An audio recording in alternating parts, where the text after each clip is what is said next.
Welcome to the Gay and Lesbian History on Stamps quarterly virtual presentation. Today we have First Day Covers by Hideaki Nakano, presented by Dale Smith. Welcome, Dale. Thank you. You want me to go ahead then? Yes. Okay. Thanks again, Lisa. Like all of us, I saw Foster Miller's great presentation around September last year, and like most of you, I was so intrigued that I did a lot of research on him, and have still been researching him, his life and his work.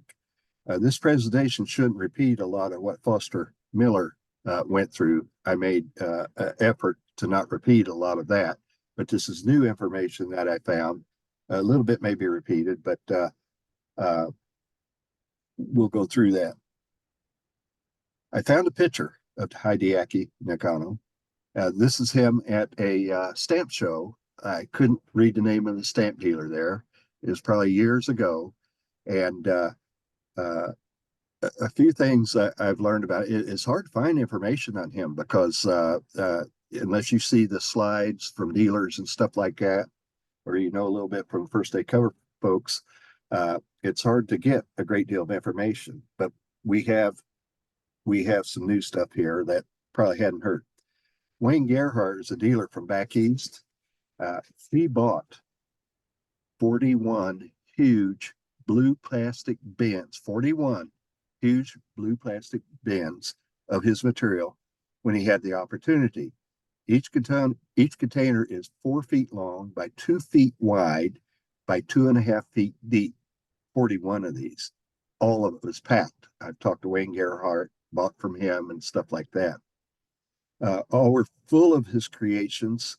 And I first saw this inventory at one of the big shows, either at Gas or is in Cleveland at Gas, or it may have been in Sarasota where Wayne Gerhardt goes. Wayne Gerhardt, if you've ever seen him, is a dealer with white rimmed glasses. He's known for his white rimmed glasses, and he goes around mainly around the East Coast and South in Florida and stuff like that. I was really surprised to find that he did some work in items I collect, and we'll talk more about that later. Hideaki was a Japanese storyboard artist, animator, episode director, and occasional voice actor in Japanese animation. Animation is still extremely popular, has been for years in Japan, and children as well as a lot of adults really focus on the kind of work that he has done. He lived from 1935 and passed in 2019. And then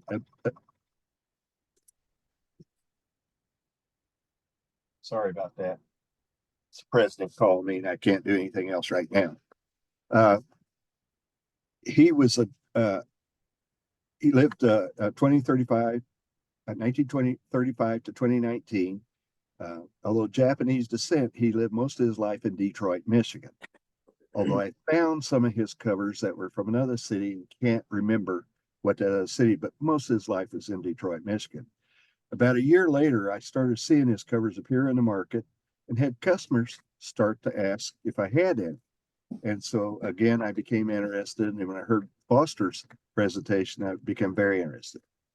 He started making First Day covers in 1980, and the latest one I saw was created in 2010. So like a 30-year span, what he was creating covers. 41 bins, that's a lot of covers. His covers had many themes. They're humorous, bizarre, protest, a lot of them are in protest, political opinions. He was very opinionated politically. Some were X-rated or risque, and showing some nudity on those covers. Some of his covers stirred up controversy. Like there was one where he had Lincoln stamps on it, 3 Lincoln stamps, and then the last one's kind of fallen over. And it was about Lincoln being killed in a booth by John Wilkes booth.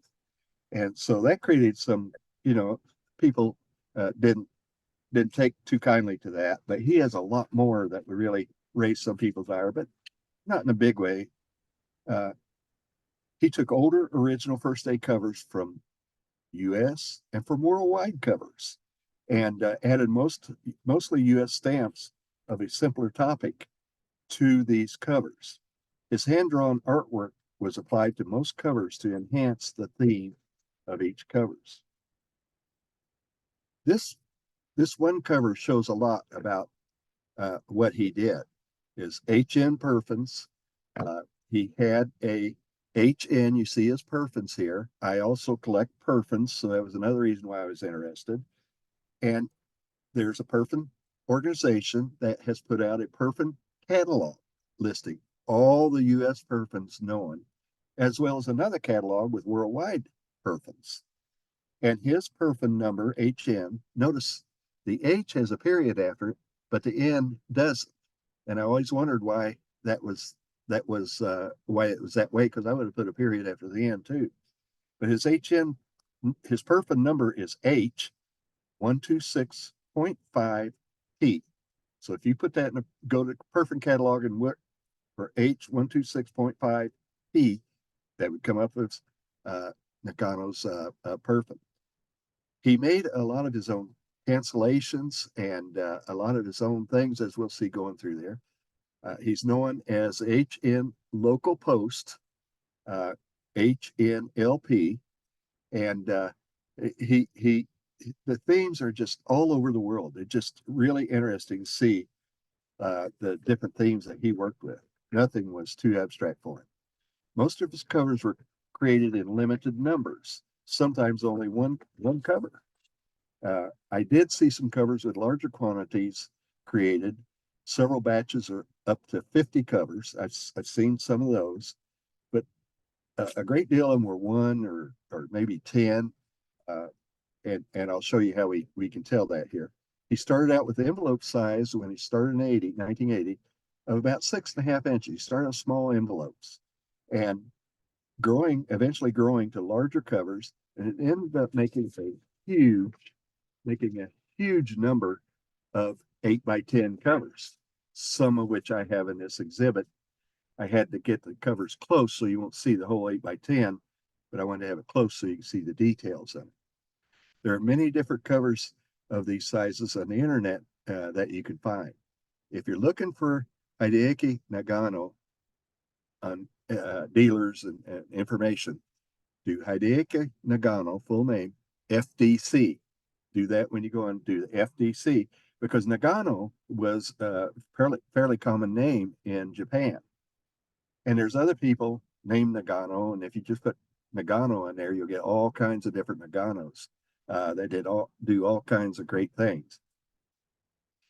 Most of the covers I purchased were at very low prices, and around $2 to $5 initially.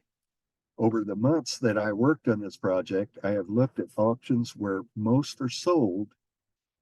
Most are sold at auctions because dealers don't like carrying covers anymore because they're at such low price. They're not very popular anymore. And but I've seen through the months I've been looking at this, the price is raising. There's some $10, $20. We just heard a lady say she bought a $40 cover. And I've seen one sell. McCusker is a first day cover salesperson auction, and I think he's on Facebook or maybe on the internet, eBay or something like that. But he has sold a lot of his covers. Many of the covers, when you go on the internet and look at these covers, and I encourage you to do that because he has all kinds of covers that you can look at. You could hit on them and it'll expand, and you can see all the different things that he's done.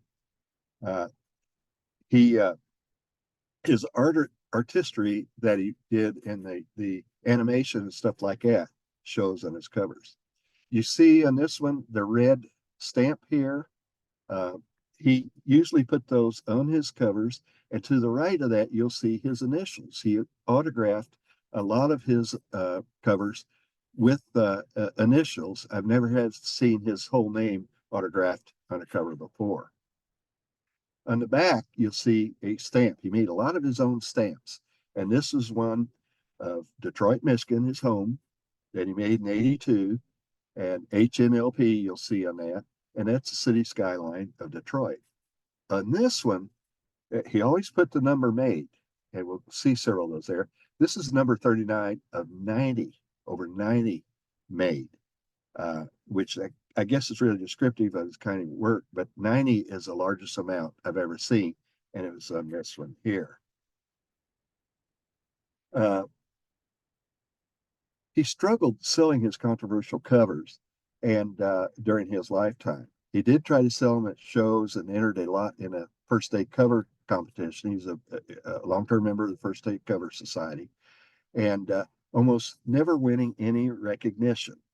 He became so upset that he became very vocal about it, protesting, standing up and loudly protesting about being discriminated against about his covers.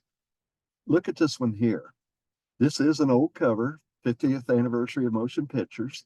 And so he took other stamps that related to motion pictures and put his HN on those, perfect on those. And then listen to this. He kept these covers. Here you see on the right, James Cagney is 1999. Edward G. Robson was 2000.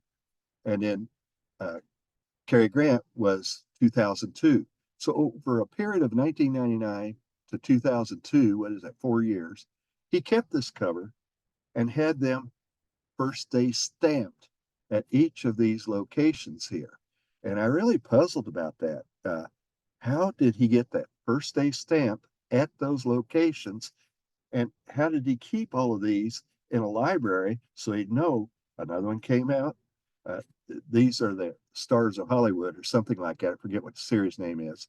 But each time they come out, he'd put those on there and hope that would increase the value. So we, on the other side of this, whoops, let me go to this next cover here. This is flags. I'm a topical dealer, and what I see is maybe not first day cover people like these, and I'll explain why, but topical collectors do. This is a 1963 stamp of the 5-cent flag. And then he got other stamps, had them canceled on the first days of when they were going. I think this is about a, 2-3 year span here. And so he'd get these other stamps, put them on there. And we have 98 cents of new stamps on here. And then evidently a dealer had gotten this one. And you see on the left, only one made. And you see that in a lot of his covers. HN local post and then his information on there. But look on the right, lower right. They had 98 cents on that of stamps in that cover, but this dealer was selling it for 40 cents. And so that was just really puzzling. All that work that he did, I started appreciating all that work, saving it, knowing when to go back and pull it for the next U.S. stamp. Why no recognition? It's my understanding that devoted first day cover collectors did not consider his covers to be a genuine first day cover. He took the original first day, added those new stamps, similar topic, and had them canceled on that date, on a first day cover date for each of those stamps. Many purists felt he was not a first day cover specialist, artist, and adulterated. Many of them felt he, from what I could tell, he adulterated original first day covers. So that may be one reason why he never got recognition.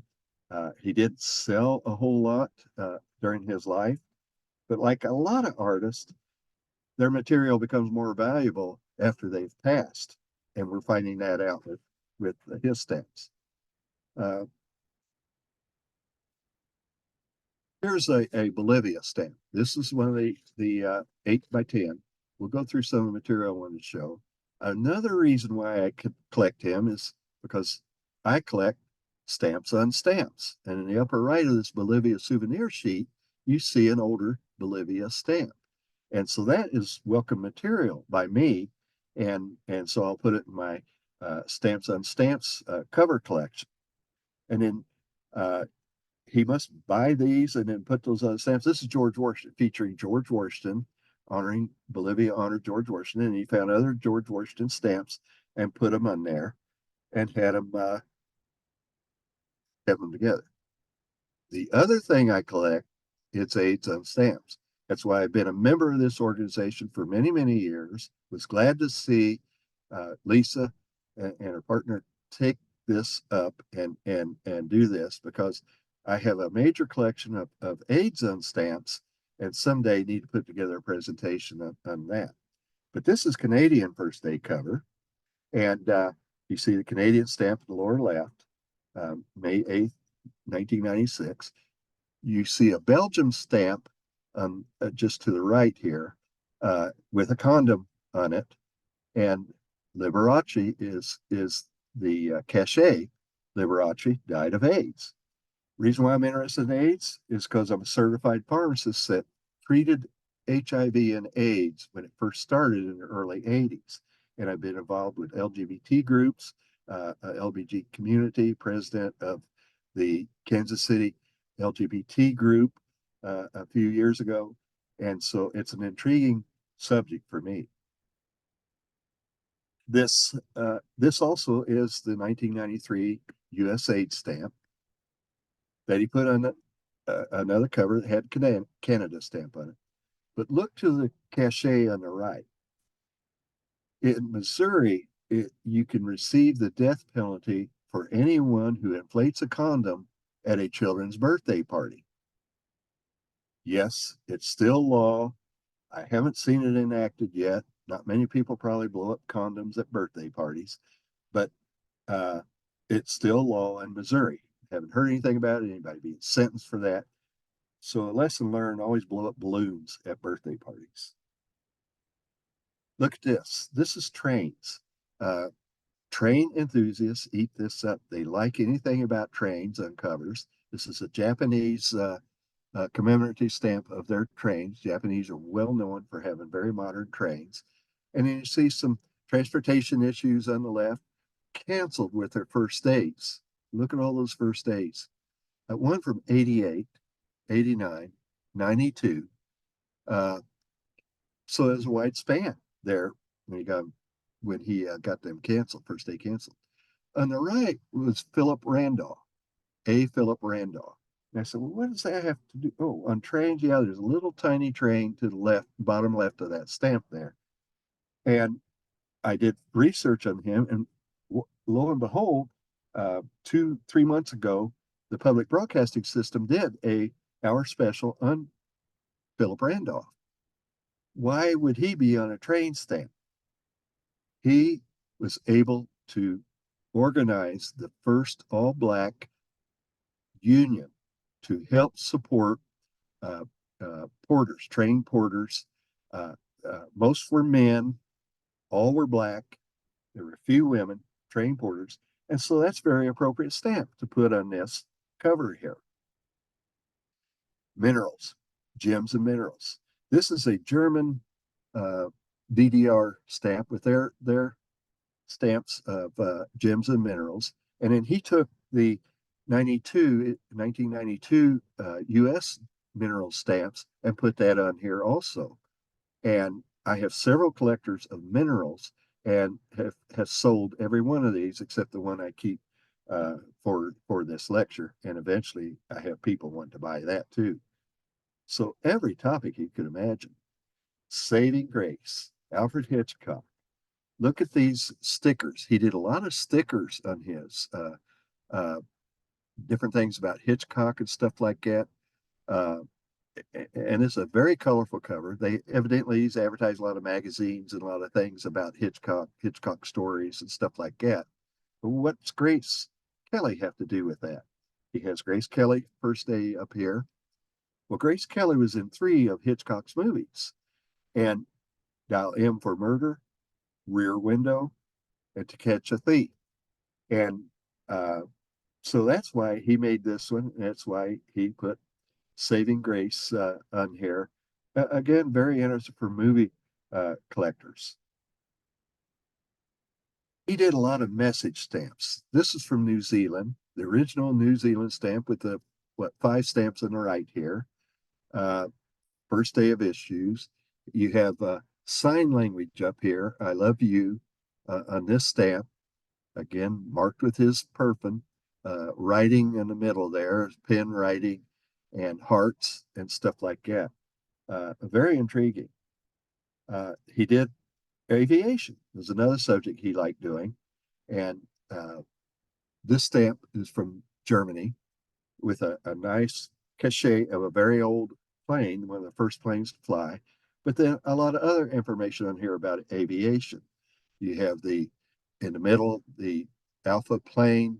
You have Billy Mitchell, who Milwaukee's Mitchell Airport is named after. He was a war hero in World War One, and anything to do with aviation, he would put on a stamp like this.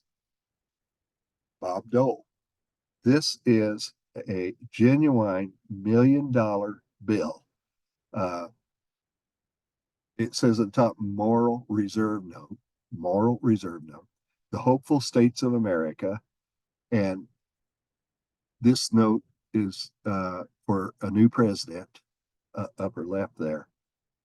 But he also put the pineapple stamp to the very right of that, of course, the U.S. pineapple stamp with a label attached to it. Later on in 2012, he put the Aloha shirt stamp on there, and then a label from a Dole pineapple can on this one large cover. It's a large cover, 8.5 by 10. So how appropriate. Gastronomy on stamps collectors like something like this. You know, it shows pineapple, anything about food they like. But Bob Dole was a senator, one of the Republicans I really respected from Kansas. And he was running for president in 96 and lost. But I found this very intriguing, had to have it for my Kansas friends. Here, another movie. He did a lot in the movies. And this, you know, Katharine Hepburn to the left, other artists on here, Marilyn Monroe, Miles Davis, and Edith Piaf. Again, look how many first day stamps he has on here. And then he has Brigitte Bardot, the souvenir sheet of Brigitte Bardot on their Republic of Democratic of Congo. And as an aside here on Brigitte Bardot, when I was 10 years old, my sister and brother and I lived with my mother and my grandmother. And my grandmother saw the movie and God Created Woman. So they scooped us kids up and we went to the theater and watched God Created Woman, but they didn't quite know who Brigitte Bardot was. When she started running around in her panties and stuff, they picked us up and carried us out really quick. So I went back and watched the movie when I was older. But just any topic, you know, you have Katharine Hepburn here, just anything that you could do. Another message stamp here, love, hearts, a lot of different messages here. Just very interesting. All these love stamps, I find very intriguing. More message stamps, Valentine statements over here, hug me, cool stuff, things like that with pets. Cat collectors, because this has a couple, 3 cats on it, would collect this as well as dog collectors would. And so that makes it very intriguing. I think the first day cover purists may not have liked his material, topical collectors today do. Look at this. This is a box of chocolates, small box of chocolates with Snow White on it. And it's a box that he spread out, put on a large cover again, 8.5 by 10. And it creamy soft fudge with her picture on here. And then you got the Snow White stamp. And look to the right of that. It's what? Hershey Kisses. And this was canceled in Hershey, Pennsylvania in 2007. So I found that very intriguing there. Hershey Kisses, and it's canceled in Hershey, Pennsylvania. If you've ever driven through Hershey, Pennsylvania, yes, it does smell like chocolate throughout the whole city. I felt he had Republican leanings, but I won't hold that against him. because he did a lot on Republican presidents and stuff like that. During Desert Storm, he got these cards. Evidently, there was trading cards or something like that, and put them on this large cover, Operation Desert Storm trading cards with some honoring those who served, Operation Desert Storm, Yellow Ribbon, bring them back home. Very intriguing. Dogs. Dog collectors love this stamp. Uh, you have Turkmenistan souvenir sheet here that it just has all kinds of dogs on it. He also put the canceled from Merrifield, Virginia, of a 65-cent dog stamp with his perfin on it. And it's just intriguing to see the other dogs, down the Disney dogs, down the lower right. So he made common theme out of each cover. This especially was taken by and had to buy it because it has my Kansas City Royals on it. It has two Royals, Larry Gura, a great pitcher long time ago, and Willie Wilson, a great hitter who still works with the Royals.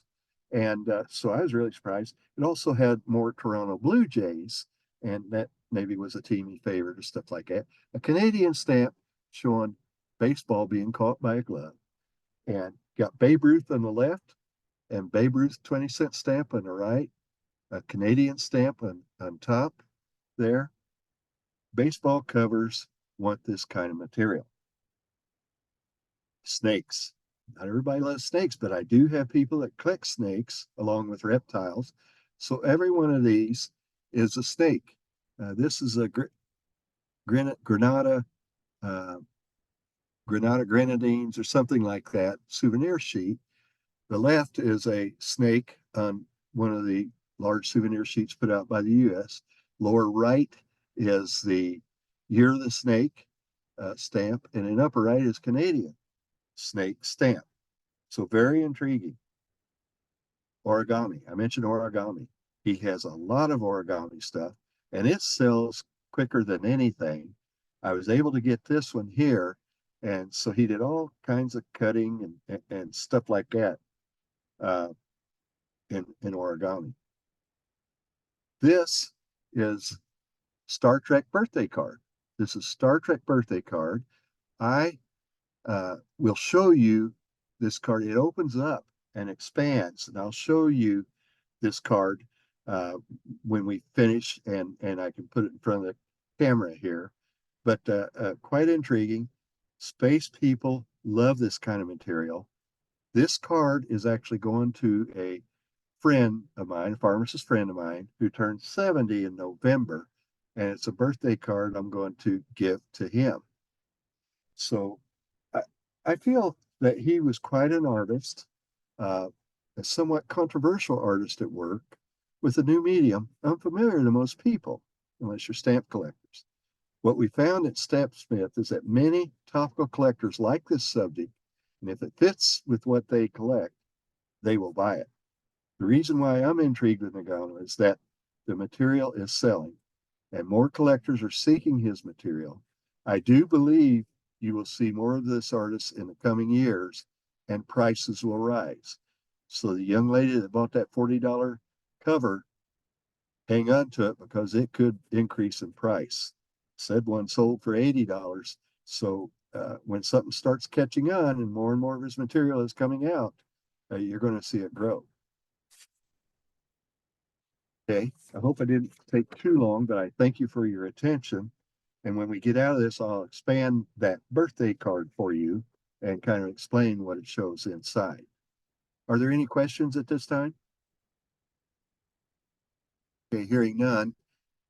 What do I do? Get out of screen sharing now? Or stop share? I stop share. Hey, we're back. Okay, look at this. There's the cover. I hope you can see it. And then when you open it up,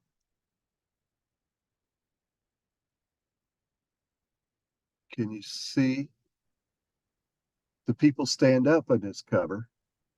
And inside it says, uh, resistance is futile. Life as you know it is over. Prepare to age. So and he's made a lot of these. They stand up. He's got some that spin around. He just all kinds of different material out there. Those mechanical covers, if you see those, I would buy those first because there's not many of those made, and it'd be well worth you collecting those if that's in your realm there. So once again, I appreciate your attention, and hope that was useful to you. Lori? Thank you very much, Lisa. Dale. We appreciate your Yeah. presentation. Before we close, were there any questions? With that being said, thank you. Good. When, It's good seeing everybody again.